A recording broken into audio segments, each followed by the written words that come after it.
FATF क्या है, क्यों पाकिस्तान को FATF की ग्रे लिस्ट में डाला गया, ग्रे लिस्ट और ब्लैक लिस्ट में क्या फ़र्क है, आज की वीडियो में बात करेंगे। लेकिन वीडियो शुरू करने से पहले अगर आपने हमारे चैनल को सब्सक्राइब नहीं किया तो चैनल को सब्सक्राइब कर लें, बेल आइकन को क्लिक कर लें ताकि हर आने वाली वीडियो आप तक आसानी से पहुंच जाए। FATF यानी कि financial action task force, G7 country जिनमें Germany, Canada, Italy, France, Japan, UK और USA शामिल है, इन्होंने 1989 को इसकी बुनियाद रखी। उस टाइम ये G8 होते थे, इनमें रशिया भी शामिल था। रशिया को बाद में 2014 में G7 यानी कि G8 से G7 कर दिया गया, यानी कि ग्रुप ऑफ 8 को ग्रुप 7 कर दिया गया, रशिया को उसमें से निकाल दिया गया।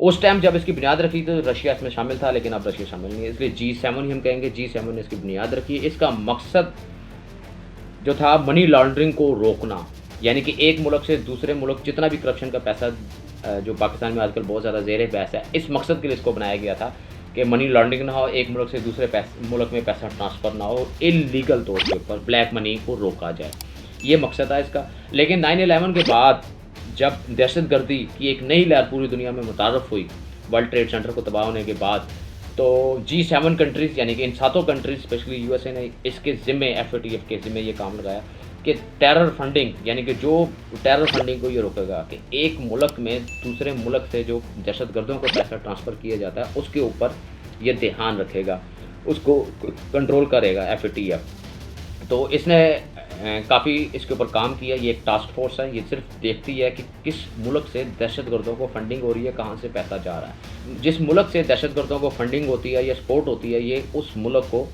बताता है कि जी आपके यहाँ पे ये फॉल्ट है, आप इसको ठीक करें। अगर वो मुल्क उसको ठीक करने के लिए एग्री हो जाता है तो उसको ग्रे लिस्ट में रख दिया जाता है। अगर वो कहता है कि नहीं जी हम कर ही नहीं रहे सपोर्ट, हमारे मुल्क से फंडिंग नहीं हो रही, हम तो दहशतगर्दों को सपोर्ट ही नहीं कर रहे, या वो कहता है कि जी हम करेंगे, जो आपसे करना कर लो, तो फिर उसको ब्लैक लिस्ट में कर दिया जाता है, यानी कि वो मुल्क ब्लैक लिस्ट हो जाता है। 18 जो मुल्क हैं दुनिया में इस टाइम, पाकिस्तान समेत 18 मुल्क ग्रे लिस्ट में हैं और 2 जो हैं वो ब्लैक लिस्ट में हैं। जो 2 ब्लैक लिस्ट में हैं वो है नॉर्थ कोरिया और ईरान, ठीक है, क्योंकि वो अमेरिका की बात नहीं मानते, इसलिए वो ब्लैक लिस्ट में है। अब ग्रे लिस्ट का नुकसान ये होता है, जितने भी मालियाती अदारे हैं जैसे IMF हो गया या एशियन बैंक हो गया, ये फंडिंग नहीं करेंगे आपको, और दूसरे जितनी भी मल्टीनेशनल कंपनी है वो आपके मुल्क में इन्वेस्ट नहीं करेंगी। ये एक टास्क फोर्स है, यानी कि इसने आपको बता देना है कि आप ठीक करें। अगर आपने ठीक कर लिया तो ठीक है, नहीं किया तो इसने वो आपके मुल्क की जो लिस्ट है वो मल्टीनेशनल कंपनियों को भेज देनी है कि जी आप इधर फंडिंग ना करें, आपके मुल्क में बैरूनी जो इन्वेस्टमेंट है वो नहीं आएगी। इसका सबसे बड़ा नुकसान ये है। और अगर आप किसी का बैंक से लोन लेना चाहते हैं तो वो भी आप नहीं ले सकते। अगर मिलेगा भी, अगर आप ग्रे लिस्ट में, तो आपको उसका इंटरेस्ट बहुत ज़्यादा पे करना पड़ेगा। अगर ब्लैक लिस्ट में है तो फिर तो चांस ही कोई नहीं ना कि कोई मल्टीनेशनल कंपनी आए या आपको किसी वर्ल्ड बैंक से या IMF से या कहीं से भी आपको लोन मिले। अगर ग्रे लिस्ट में है तो आपको जो इंटरेस्ट होगा वो बहुत ज़्यादा पे करना पड़ेगा, तो ये इसका नुकसान है। पाकिस्तान को ये नहीं है कि पाकिस्तान को पहली दफ़ा ग्रे लिस्ट में है। पाकिस्तान 2008 से लेकर 2009 में भी ग्रे लिस्ट में रह चुका है, 2011 से लेकर 2015 तक ग्रे लिस्ट में रह चुका है, 2018 से लेकर अभी तक 2021 तक पाकिस्तान ग्रे लिस्ट में है।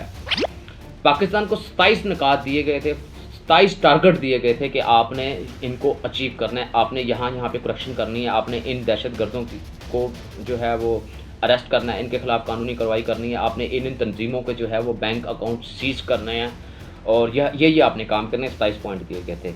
तो अक्टूबर 2020 में जो इनका इजलास हुआ था उसमें पाकिस्तान ने 27 में से 21 जो टारगेट थे वो अचीव कर दिए थे, 6 रह गए थे। 6 के लिए पाकिस्तान को फरवरी 2021 तक का टाइम दिया गया। फरवरी में ये इजलास होगा और इस इजलास में ये फैसला होगा कि पाकिस्तान ने ग्रे लिस्ट में रहना है, ग्रे लिस्ट से बाहर आना है या ग्रे से ब्लैक में जाना है। इसका फैसला जो है वो इस बात के ऊपर होता है कि पाकिस्तान ने कितने टारगेट अचीव कर लिए हैं। 6 रह गए हैं, 6 में से अगर पाकिस्तान 3 या 4 भी कर लेता है तो फिर उसके बाद जो होगा वोटिंग होगी। 30 total financial action task force जिसे FATF कहते हैं, 39 मेंबर हैं, जिसमें पाकिस्तान का सबसे बड़ा दुश्मन इंडिया भी है जो परमानेंट इसका मेंबर है। पाकिस्तान इसका परमानेंट मेंबर नहीं है। इंडिया पाकिस्तान के ख़िलाफ़ ज़बरदस्त किस्म की लॉबिंग करता है, जिसकी वजह से पाकिस्तान को ग्रे लिस्ट में रखा जाता है। ये जो ग्रे लिस्ट है, जितने भी ये G7 कंट्रीज़ हैं या जितने भी पावरफुल कंट्रीज़ होते हैं, यहाँ पे कोई मेरिट नहीं होता। यहाँ पे पसंद और नापसंद की बुनियाद के ऊपर किसी को मुल्क को ब्लैक लिस्ट और ग्रे लिस्ट किया जाता है। सबसे बड़ा जो दहशतगर्दों का सपोर्टर मुल्क है वो तो अमेरिका खुद है।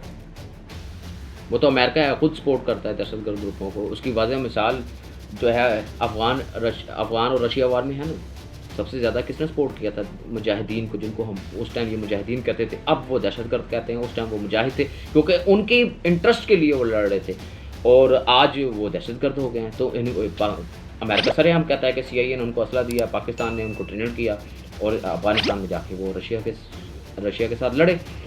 2008 से पहले क्यों नहीं पाकिस्तान को ब्लैक लिस्ट किया गया? क्यों नहीं किया गया? इस वजह से नहीं किया कि पाकिस्तान मगरबी ताकतों के आगे झुकता था, उनकी हर बात मान लेता था। लेकिन अब पाकिस्तान ने इनकी बातें मानने से इनकार कर दिया। ये जो डू मोर वाली रट लगाते हैं, इसको पाकिस्तान ने ना कर दी है। पाकिस्तान ने वाज़िया तौर के ऊपर ये कह दिया है कि पाकिस्तान का मुस्तकबिल चीन के साथ है। अमेरिका के साथ पाकिस्तान ताल्लुकात अच्छे ज़रूर चाहता है, लेकिन ट्रेड में, लेकिन पाकिस्तान का मुस्तकबिल चाइना के साथ है। ये पाकिस्तान ने वाज़ा कह दिया है। क्या पाकिस्तान FATF की ग्रे लिस्ट से निकल पाएगा? इसका फ़ैसला तो फरवरी में हो जाएगा। लेकिन अगर पाकिस्तान ने मगरबी ताकतों को राज़ी रखा, इनकी बातें मानी, इनकी डिमांड को पूरा किया, तो फिर निकल जाएगा, वरना बहुत मुश्किल है। क्योंकि ये हमेशा ताकतें जितनी भी हैं, ये हमेशा ऐसे अदारों को जिनको ये कहते हैं कि हमने दुनिया के फ़ायदे के लिए बनाया है, लेकिन ये होती सिर्फ इनके फ़ायदे के लिए, और किसी के फ़ायदे के लिए नहीं होती, सिर्फ इनके फ़ायदे के लिए होती है। गल्फ कंट्री में आप देख लें, ये कितने दहशतगर्द ग्रुपों को अमेरिका और यूरोपियन सपोर्ट करते हैं, ये पूरी दुनिया को पता है। लेकिन इनको कभी कोई ग्रे लिस्ट में नहीं डालेगा, ब्लैक लिस्ट में नहीं डालेगा, क्योंकि इनके ऊपर ज़्यादातारी है। जो मुल्क इनकी बात नहीं मानेगा, जैसे शुमाली कोरिया इनकी बात नहीं मानता। हालांकि शुमाली कोरिया कौन से दहशतगर्दों को सपोर्ट करता है जी? वहाँ शुमाली कोरिया, मुझे कोई बंदा बता दे कि शुमाली कोरिया कि किसी बंदे ने जाके किसी मुल्क में बम धमाका किया हो। चलो पाकिस्तान की तो मान लेते हैं ना, पाकिस्तान तो बदनाम है। ईरान भी चलो मान लेते हैं बदनाम है, ईरान भी बदनाम है, पाकिस्तान भी बदनाम है। लेकिन शुमाली कोरिया ने आज तक किस मुल्क में जाके बम धमाका किया? वो किस चक्कर में ब्लैक लिस्ट में शामिल है? ग्रे लिस्ट तो दूर की बात है, ब्लैक लिस्ट में शामिल है, सिर्फ इसलिए कि इनकी बात नहीं मानता। वो अपनी मर्ज़ी करता है। वो कहता है कि जो मेरे मुल्क की पॉलिसी है, मैं जो मर्ज़ी बनाऊँ, मैं एटम बम बनाऊँ, मैं मिसाइल बनाऊँ, मेरा जो मैं मर्ज़ी करूँ। वो इनकी बात नहीं मानता। तो इसलिए जितने भी ये ताकतवर मुल्क हैं, ये हमेशा कमज़ोर को झुकाने की कोशिश करते हैं। और ऐसे जितने भी इदारे हैं, जैसे यूनाइटेड नेशन है, WHO है, FATF है, यूरोपियन यूनियन है, ये जितने भी इदारे हैं, जितने भी हैं, इनको बनाया तो ये कह के गया कि जी ये आवाम के फ़ायदे के लिए, फलाह बहबूद के लिए है, लेकिन असल मकसद इनका सिर्फ ताकतवर लोगों का ही फ़ायदा है। अगर वीडियो अच्छी लगे तो लाइक कर दें, चैनल को सब्सक्राइब कर लें, दूसरे तक पहुँचाने के लिए वीडियो को शेयर कर दें। इसके साथ ही मुझे इजाज़त दीजिएगा और दुआ में याद रखेंगे। अल्लाह हाफ़िज़।